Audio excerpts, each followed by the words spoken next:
சமூக துரோகிகளுடன் கூட்டு சேரப்போவதில்லை. ரிஷாட் பதியுதீன் திட்டவட்டம். அனைவருக்கும் சம உரிமை கிடைப்பதற்கான வழி அனுர தரப்பு வலியுறுத்தல்.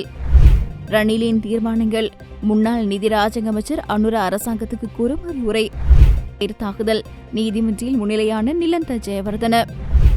சந்தர்ப்ப அரசியலை வெளிச்சமிட்ட பொது தேர்தல் அறிவிப்பு லவகுமார் சாடல்.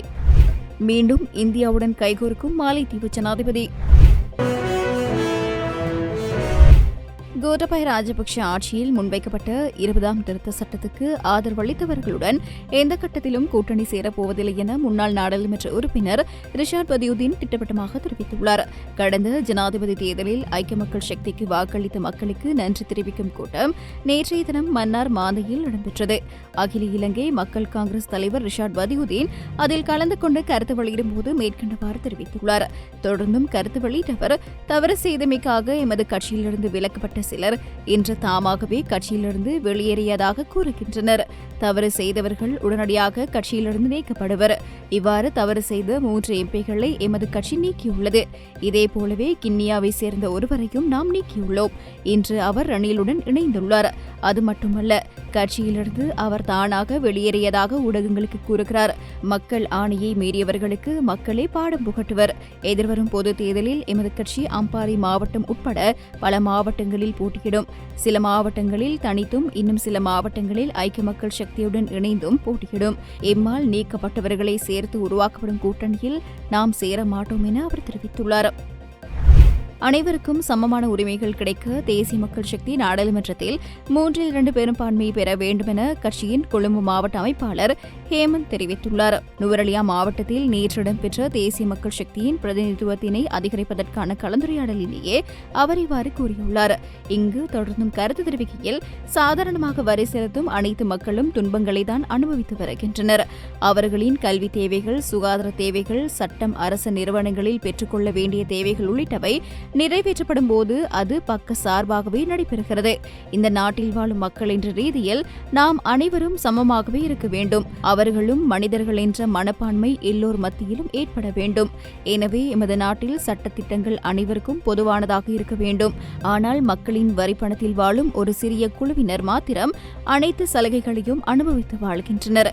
கோடிக்கணக்கான பணத்தினை அவர்களின் சொந்த விருப்பங்களுக்காக பயன்படுத்துகின்றனர். இந்த அரசியல் கலாச்சாரத்தினை மாற்ற வேண்டிய பொறுப்பும் தேவையும் அனைவரிடமும் உள்ளது. எனவே நுவரெலியா மாவட்டத்தில் அதிகமான பிரதிநிதித்துவமும் நாடாளுமன்றத்தில் 3/2 பெரும்பான்மையும் தேசிய மக்கள் சக்திக்கு கிடைக்க வேண்டும் என அவர் தெரிவித்துள்ளார். நாட்டின் பொருளாதார நெருக்கடிக்கு நிலையான தீர்வு காண்பதற்கு புதிய அரசாங்கத்துக்கு நாங்கள் முழுமையான ஒத்துழைப்புகளை வழங்குவோம் என முன்னாள் நிதி ராஜாங்க அமைச்சர் ஷிஹான் சேமசிங்க தெரிவித்துள்ளார். நேற்றைய தினம் இடம்பெற்ற ஊடகவியலாளர் சந்திப்பொன்றில் அவர் மேற்கண்டவாறு குறிப்பிட்டுள்ளார். இங்கு தொடர்ந்தும் அவர் தெரிவிக்கையில், பொருளாதார மீட்சிக்காக முன்னாள் ஜனாதிபதி ரணில் விக்ரமசிங்க தலைமையிலான அரசாங்கம் முன்னெடுத்த தீர்மானங்களை புதிய ஜனாதிபதி முன்னெடுப்பது மகிழ்ச்சிக்குரியது. பொருளாதார நெருக்கடிகளுக்கு நிலையான தீர்வு காண்பதற்கு முழுமையான ஒத்துழைப்பு வழங்குவோம். சர்வதேச நாணய நிதியத்தின் இலங்கைக்கான விசேட தூதுக்குழுவினர் கடந்த வாரம் நாட்டுக்கு வருகை தந்து ஜனாதிபதியுடன் பேச்சுவார்த்தையில் ஈடுபட்டார்கள். இதன்போது 3ஆம் மீளாய்வுக்கான திகதி நிச்சயிக்கப்படவில்லை. இவ்வாறான நிலையில் 4ஆம் தவணையை பெற்றுக்கொள்வதில் பாதிப்பு ஏற்படும். சர்வதேச நாணய நிதியத்தின் 4ஆம் தவணையாக 300 அல்லது 330 மில்லியன் டாலரை பெற்றுக்கொள்ள ஆரம்பத்தில் தீர்மானிக்கப்பட்டது. 3ஆம் தவணை மீளாய்வு தாமதிக்கப்பட்டால் அடுத்த கட்ட தவணையை பெற்றுக்கொள்வதில் பாதிப்பு ஏற்படும். தேர்தல் காலத்தில் பொருளாதாரத்துடன் மறுசீரமைப்புக்காக எடுத்த தீர்மானங்களை மறுசீரமைப்பதாக குறிப்பிட்ட வாக்குறுதிகளை செயற்படுத்தினால் நாட்டில் மீண்டும் பொருளாதார நெருக்கடி தோற்றம் பெறும் என்பதை அரசாங்கம் கவனத்தில் கொள்ள வேண்டும் என குறிப்பிட்டுள்ளார். உயிர்த்த ஞாயிறு தாக்குதல் சம்பவத்தை தடுக்க தவறியதாக குற்றம் சாட்டப்பட்டுள்ள அரசு புலனாய்வு பிரிவின் முன்னாள் பணிப்பாளர் நிலந்த ஜெயவர்தன இன்று உச்சநீதிமன்றத்தில் முன்னிலையாகியுள்ளார். நிலந்த ஜெயவர்தன உயிர்த்த ஞாயிறு தாக்குதல் தொடர்பில் ஏற்கனவே அறிந்திருந்தோம். அதனை தடுக்க தவறியதால் குற்றவியல் சட்டத்தின் கீழ் அவருக்கு எதிராக நீதிமன்றில் அடிப்படை உரிமை மீறல் மனு தாக்கல் செய்யப்பட்டிருந்தது. இதனையடுத்து அரசு புலனாய்வு பிரிவின் முன்னாள் பணிப்பாளர் நிலந்த ஜெயவர்தன 75 மில்லியன் ரூபாய் நட்டையீடு செலுத்த வேண்டும் என உயர்நீதிமன்றம் உத்தரவிட்டிருந்தது. ஆனால் நிலந்த ஜெயவர்தன நட்டையீட்டை முழுமையாக செலுத்த தவறியதால் நீதிமன்றத்தை அவமதித்த குற்றச்சாட்டின் பேரில் அவருக்கு எதிராக சட்டமா அதிபர் மனு தாக்கல் செய்திருந்தார்.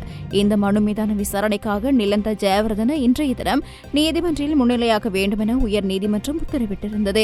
இந்த உத்தரவின் பிரகாரம் நிலந்த ஜெயவர்தன இன்றைய தினம் நீதிமன்றில் முன்னிலையாகியிருந்தமை குறிப்பிடத்தக்கது.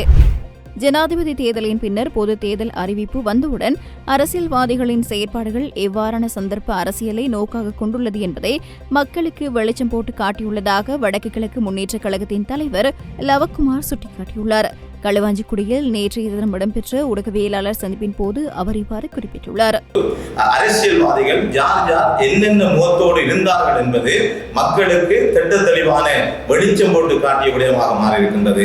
ஏனென்றால் கடந்த காலங்களிலே அரசியல்வாதிகளாக பயணம் போனவர்கள் யார் எங்கு ஊழல் செய்திருக்கின்றார்கள், எங்கு தவறு செய்திருக்கின்றார்கள், யார் மக்களை ஏமாற்றியிருக்கின்றார்கள் என்று மக்கள் மிகவும் துல்லியமாக எல்லோரையும் மக்கள் அறிந்திருக்கின்றார்கள். நேற்றைய தினத்திலே பார்க்கின்ற பொழுது பெரிய பாரம்பரிய கட்சியாக இருக்கின்ற ஒரு கட்சி தங்களுக்கு வேட்பாளர்களை தெரிவு செய்வதிலே அவர்களால் முடியாமல் இருக்கின்றது. காரணம் என்னவென்றால் அவர்களுக்குள் இருக்கின்ற கொள்கைகளிலே பிரச்சனை இருக்கின்றது, பதவிகளிலே பிரச்சனை இருக்கின்றது, ஆசனங்களிலே பிரச்சனை இருக்கின்றது. எல்லாவற்றிலும் அவர்களுக்கு பிரச்சனை இருக்கின்றபடியினால் அவர்களால் தேசியம் சார்ந்து மக்களுக்காக சேவை செய்ய முடியாத அளவுக்கு அவர்கள் மிகவும் முடங்கி போயிருக்கிறதை காண்கின்றோம். மாலைத்தீவு ஜனாதிபதி முகமது முயிசு 4 நாட்கள் உத்தியோகபூர்வ விஜயம் மேற்கொண்டு நேற்றைய தினம் இந்தியாவை வந்தடைந்துள்ளார். இதன்போது இந்திய வெளியுறவுத்துறை அமைச்சர் ஜெய்சங்கரை சந்தித்த முயிசு இருதரப்பு உறவுகளை மேம்படுத்த விரும்புவதாகவும் தெரிவித்திருந்தார். அத்துடன் இந்தியாவுடனான உறவு மாலைத்தீவுக்கு முதன்மையானது என்றும் இந்தியாவின் பாதுகாப்புக்கு எதிரான எந்தவொரு செயலையும் மாலைத்தீவு அனுமதிக்காது எனவும் உறுதியளித்துள்ளார். அதற்கு வரவேற்பு தெரிவித்த ஜெய்சங்கர் பிரதமர் மோடியுடன் இடம்பெறவுள்ள பேச்சுவார்த்தை இரு தரப்பினர் உறவையும் வலுப்படுத்தும் என்று நம்பிக்கை தெரிவித்திருந்தார். இதேவேளை இன்றைய தினம் நடைபெறவுள்ள இந்திய பிரதமர் மோடியுடனான சந்திப்பின் போது பொருளாதார நெருக்கடியில் சிக்கியுள்ள மாலைத்தீவின் கடன் சுமையை குறைக்கும் விதமாக பிரதமர் மோடியிடம் நிதியுதவி கோர உள்ளதாக தகவல்கள் வெளியாகியுள்ளது.